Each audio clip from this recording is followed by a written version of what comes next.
मैंने कैसे शुरुआत की या स्कूल में थोड़ा सा दिमाग में था। तो हाँ, स्कूल में थोड़ा सा कहीं सोचा था, कहीं शायद पढ़ लिया होगा, कहीं सुन लिया होगा कि नहीं आईएएस ऑफिसर नाम की कोई चीज़ होती है।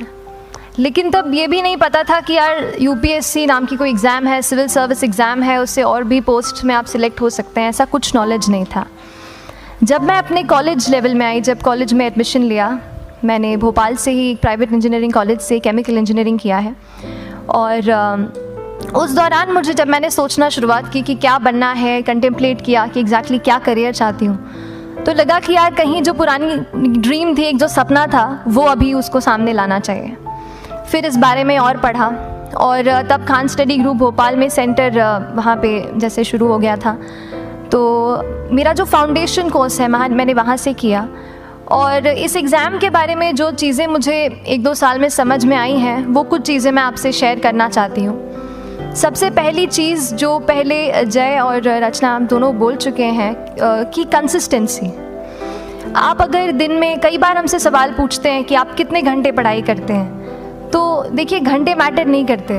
कोई 17-18 घंटे हमें नहीं पढ़ना है, उतना हम पढ़ भी नहीं सकते। एक दिन पढ़ सकते हैं, दूसरे दिन नहीं पढ़ पाएंगे। 5 से 6 घंटे ही आपको देने हैं या उतने निकालने हैं, पर वो जो वक्त आप अपनी पढ़ाई को देते हो, वो कंसिस्टेंटली आपको रोज़ उतना ही अपने पढ़ाई को देना है। Consistency is the key, that is the first and the most important thing जो आपको ध्यान में रखनी है। दूसरी चीज़ इस एग्ज़ाम में मुझे लगता है इक्वली इम्पॉर्टेंट है, क्योंकि ये जर्नी लंबी होती है। जैसे एग्ज़ाम ही 1 साल तक चलती है, आप प्रीलिम्स देते हैं, फिर आप मेंस देते हैं, आप इंटरव्यू में जाते हैं पर्सनालिटी टेस्ट के लिए, तो एग्ज़ाम 1 साल तक खुद चलती है। उसके पहले मान लीजिए आप 1-1.5-2 साल पहले से प्रिपेयर कर रहे हो, तो ये जर्नी काफ़ी लंबी रहती है। उस जर्नी में मेंटली अपने आप को मोटिवेट रखना, अपने आप को बूस्ट करते रहना, वो भी इक्वली इम्पॉर्टेंट है। और इसीलिए अपने आप पर भरोसा बेहद ज़रूरी है। You need to have a faith in yourself कि अगर आपने इसमें कदम रखा है, अगर आपने सोचा है कि आप सिविल सर्विस एग्ज़ाम देना चाहते हैं और देंगे, तो आपको ये ठान के उसमें जाना है कि हाँ मैं ये कर सकता या कर सकती हूँ। ये एक अपना मोटिवेशन, अपने साथ एक फेथ, बिलीफ अपने ऊपर आपको हमेशा रखना है। कमिंग टू प्रेपरेशन की कैसे तैयारी करनी है, बहुत सारी बातें आप सुन चुके हैं कि आंसर राइटिंग में कैसे करना होता है, आंसर राइटिंग का स्ट्रक्चर कैसा होना चाहिए। तो मैं शुरू में सबसे पहले ये कहूँगी कि मेरे प्रिपरेशन का बेस 2 चीज़ें रहीं। पहला था करंट अफेयर्स। करंट अफेयर्स इसलिए मैंने उसको उसी से शुरुआत की क्योंकि करंट अफेयर्स सबसे इंटरेस्टिंग पार्ट होता है। कई बार आपको हिस्ट्री कभी बोरिंग लगेगी, कई बार आपको लगेगा ज्योग्राफी इतना, कभी हर किसी के अपने अपने फेवरेट्स होते हैं। तो मुझे वो 2 सब्जेक्ट्स लगते थे कि यार इतना मन नहीं करता है, लेकिन न्यूज़पेपर्स और करंट अफेयर्स में जो भी नया चल रहा है वो मुझे हमेशा इंटरेस्टिंग लगता था। इंटरनेशनल रिलेशंस में क्या हो रहा है, क्या सोशल रियलिटीज़ हैं, कहाँ क्या हुआ, उसका क्या इम्पैक्ट पड़ेगा एडमिनिस्ट्रेशन पे और हमारे कंट्री पे, तो उसको आप अपना एक बेस बना सकते हो। आप करंट अफेयर्स बेस्ड प्रिपरेशन कर सकते हैं, इसलिए भी क्योंकि अगर आप मेंस एग्ज़ाम देखेंगे तो काफ़ी डायनामिज्म आ गया है, केवल प्रीलिम्स में नहीं बल्कि जनरल स्टडीज़ पेपर 2, पेपर 3 में भी आप देखेंगे कई सारे ऐसे सवाल हैं जो करंट इवेंट्स से इंस्पायर्ड होते हैं, उन पे बेस्ड रहते हैं। तो जब आप न्यूज़पेपर बेस्ड, करंट बेस्ड पढ़ाई करते हैं तो वो आपका प्रिपरेशन वहाँ से भी कवर हो सकता है। दूसरी जो चीज़ मैंने जिस पे बहुत फोकस किया वो थी आंसर राइटिंग। तो आंसर राइटिंग का जैसे खान सर बता रहे थे कि आंसर राइटिंग की प्रैक्टिस बहुत की, तो उसके पीछे मेरा ये था कि जब मैं हमेशा प्रीलिम्स का कोई भी पेपर टेस्ट देती थी, हम मॉक टेस्ट देते हैं, तो मॉक टेस्ट देती थी तो हमेशा मेरे मार्क्स करीब 90 to 110, 120, इससे ऊपर मेरे कभी मार्क्स नहीं जाते थे। तो मुझे हमेशा ये डर था कि यार प्रीलिम्स में कहीं मेरा कुछ, क्योंकि कट ऑफ भी इसी कुछ रेंज में जाता है, तो हमेशा लगता था कि यार कुछ गड़बड़ यहाँ ना हो जाए।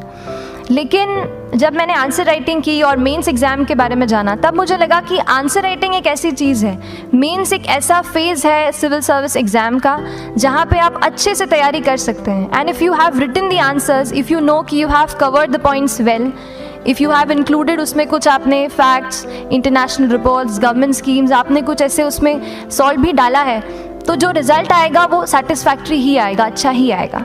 तो मेंस एक ऐसा पार्ट है जिस पे आप काफ़ी बैंक ऑन कर सकते हो। मैं जब पर्सनालिटी टेस्ट भी मैंने दिया तो इस बार भी आप नंबर्स देखेंगे तो आसपास की रैंक के हिसाब से मेरे नंबर्स उसमें कम हैं, लेकिन it is just the general studies and the answer writing part, जो मेंस के जो वो है मार्क्स हैं या मेंस का जो एक फैक्टर रहा, वो मेरे लिए सबसे ज़्यादा इंपॉर्टेंट डिसाइडिंग फैक्टर रहा है। तो अपना एक्सपीरियंस यही बताऊंगी कि आंसर राइटिंग पे आप विशेष फोकस कीजिए। जैसा स्ट्रक्चर आपको बता ही चुके हैं कि इंट्रोडक्शन में कैसे आपको शॉर्ट रखना है, बॉडी एंड देन कंक्लूजन, उसमें छोटी चीज़ जैसे मैं अभी मेंशन कर रही थी, आप एक इंश्योर कीजिए कि देखिए जो भी एग्जामिनर आपकी कॉपी चेक कर रहे हैं वो दिन में 10, 15, 20 कॉपीज़ चेक कर रहे हैं, तो उन सब से आपको अलग कैसे आप अपनी कॉपी दिखा सकते हो, ये चीज़ आपका प्रेजेंटेशन और आप जिस तरीके से आंसर लिखते हो कंटेंट को, वो मैटर करेगा। आप इंश्योर कर सकते हैं कि आपके आंसर में कुछ फैक्ट्स, गवर्नमेंट की स्कीम्स, कुछ कमिटीज़ बैठती हैं, जैसे एक प्रिवेसी पे justice BN Shri Krishna committee की रिपोर्ट आई है, तो आप मान लीजिए आपको कोई प्रिवेसी पे सवाल आ गया तो आपने उन कमेटी का नाम कोट कर दिया। ऐसे बहुत सारी कमिटीज़ होती हैं। कुछ इंटरनेशनल रिपोर्ट्स आते हैं, वो आप उनको इनके बारे में लिख सकते हैं। इंडिया का मैप आप बना सकते हैं। मैंने सीख लिया था कि 10-15 सेकेंड्स में कैसे जल्दी से मैप बनाना है और उस पर कैसे पॉइंट कुछ करना है, कुछ लोकेट करना है। तो ये कुछ ऐसी चीज़ें हैं जो आपके आंसर्स को एनरिच करेंगी और प्रेजेंटेबल बनाएंगी। तो इस तरीके से आंसर्स पे जैसे हम क्लास करते हैं, लेकिन उसके साथ साथ आपको ये कोशिश करनी है कि 1 से 2 आंसर पर डे आपको ज़रूर लिखने ही लिखने, apart from the test series that you are doing. Answer writing से 2-3 चीज़ें होती हैं, ना केवल हमारी एक लिखने का हमें समझ आता है हम क्या लिखते हैं कैसा है, पर हमारा कॉम्प्रिहेंशन भी इम्प्रूव होता है। हमें कितना समझ में आया वो भी हमें खुद समझ आता है जब हम आंसर्स लिखते हैं। और इसीलिए आंसर राइटिंग पे आप फोकस कीजिए, 1 से 2 आंसर ज़रूर लिखिए। और आंसर राइटिंग के बाद the third pillar of my preparation जो काफ़ी इंपॉर्टेंट जिसने रोल प्ले किया, that was tests and test series and mocks. देखिए हम पढ़ रहे हैं यहाँ पर, I will also come to the point कि हम कैसे दिल्ली, भोपाल और इंदौर में प्रिपेयर करके बिना दिल्ली जाए हम कैसे कर सकते हैं, I will come to that point. पर उसके पहले टेस्ट की थोड़ी बात कर लेती हूँ कि टेस्ट देना क्यों ज़रूरी है। हम ये जो एग्ज़ाम दे रहे हैं सिविल सर्विस की, एक ऑल इंडिया लेवल एग्ज़ाम है and this cut throat competition. तो उसके लिए आप केवल पढ़ते रहें, सारी बुक्स, मटेरियल्स, स्टैंडर्ड, ये करंट का सब पढ़ लें, लेकिन अगर आप ये नहीं जज कर पाए कि आपका क्या लेवल है at an all India level, तो चीज़ें समझ में आप नहीं, मतलब आप आगे नहीं बढ़ पाएंगे या सही डायरेक्शन नहीं पकड़ पाएंगे। तो इसलिए आप टेस्ट से घबराइए मत। कई बार टेस्ट का इनर्शिया होता है, ऐसे लगता है कि जब तक पूरा सिलेबस कंप्लीट नहीं कर लूँ तब तक टेस्ट नहीं दूंगा, लेकिन सच में बात ये होती है कि जब तक हम GS के मतलब पेपर देने अंदर भी घुसते हैं ना, तब भी उस सेकंड पे लग रहा होता है कि कुछ छूट गया है हमारा। तो ये चीज़ होगी ही, इसीलिए ये मैं कभी मत सोचिए कि जब तक पूरा सिलेबस नहीं कर लूँ टेस्ट नहीं दूंगा। जैसे आपका एक थोड़ा बेस बन जाता है प्रिपरेशन का, आप टेस्ट दीजिए, चाहे वो प्रीलिम्स का MCQ का टेस्ट हो या मेंस का राइटिंग स्किल की प्रैक्टिस हो, टेस्ट पे आप फोकस कीजिए।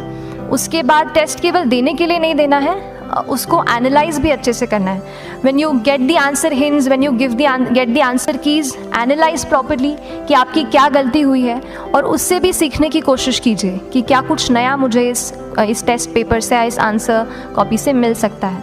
तो इस तरह से टेस्ट पे भी आप फोकस कीजिए। And I will come lastly to the point कि जब मैंने प्रिपरेशन शुरू की थी अपने कॉलेज के 2nd ईयर 3rd ईयर आते आते, तो मन में बहुत सारे फियर्स थे। मैं भी एक नॉर्मल फैमिली से हूँ, मेरे फैमिली में किसी ने आज तक सिविल सर्विस का पेपर भी नहीं लिखा था, तो मन में बहुत सारे फियर्स थे, डाउट्स थे, क्या होगा, कैसे होगा। तो हो सकता है आपके मन में भी ऐसा हो। और हम जैसे यहाँ रहते हैं, हम सोचते हैं कि दिल्ली जाना तो सबसे ज़रूरी है, उसके बिना तो ये एग्ज़ाम हो ही नहीं सकती। तो उस पर मैं एक चीज़ बताना चाहूँगी कि जैसे KSG जैसे इंस्टीट्यूट हैं, जो फैकल्टी भी हमें वही मिलती है जो दिल्ली में पढ़ा रहे हैं, तो ये एक बहुत पॉजिटिव पॉइंट है कि क्वालिटी का कोई दिक्कत नहीं आएगी। बस एक चीज़ है, आप ज्वाइन करते हैं class, that will only provide you a direction. वो आपका रास्ता दिखा सकते हैं आपको कि इस रास्ते पर आपको चलना है, लेकिन चलना उस रास्ते पे आपको खुद है। You have to work on your own. कभी ये मत सोचिए कि मैं वहाँ नहीं जा पा रहा हूँ तो नहीं हो सकता, यहाँ है, तो हम एक्सक्यूज़ेस बनाते हैं। कई बार चैलेंजेस आते हैं। तो मैंने कॉलेज के साथ प्रिपरेशन की, तो उसमें भी काफ़ी दिक्कत आती थी। कभी कभार कॉलेज की एग्ज़ाम होती थी तो इसमें मैं अपना उतना वक्त नहीं दे पाती थी। तो उस मोमेंट पे फिर प्लानिंग ने मुझे बहुत हेल्प किया कि हम किस तरीके से अपने कॉलेज के एग्ज़ाम के लिए प्लान कर लें। जैसे मैंने इंजीनियरिंग की है और मुझे पता है कि हम इंजीनियर्स 1 महीने से ज़्यादा पहले से पढ़ते नहीं हैं। पढ़ते हैं क्या? तो वो चीज़ आप ध्यान रख सकते हो, उसको अपना स्ट्रॉन्ग पॉइंट बना सकते हो। 1 से 1.5 महीना जब exam is approaching, I use to plan my entire syllabus का प्रिंट आउट निकाल के I use to make my notes, उस तरीके से उसको मैं उसको संभाल लेती थी। तो whenever you are managing those things together, focus on planning, किस तरीके से आप एक माइक्रो प्लान बनाएं, अपना डेली एक प्लान बनाएं, वीकली टारगेट सेट करें और एक ब्रॉड विजन दिमाग में रखें कि ब्रॉडली आप मंथ्स में क्या कवर करने वाले हैं। अगर आप प्लानिंग अच्छे से करते हैं तो ज़्यादातर पोर्शन आपका वहीं से कवर हो जाता है।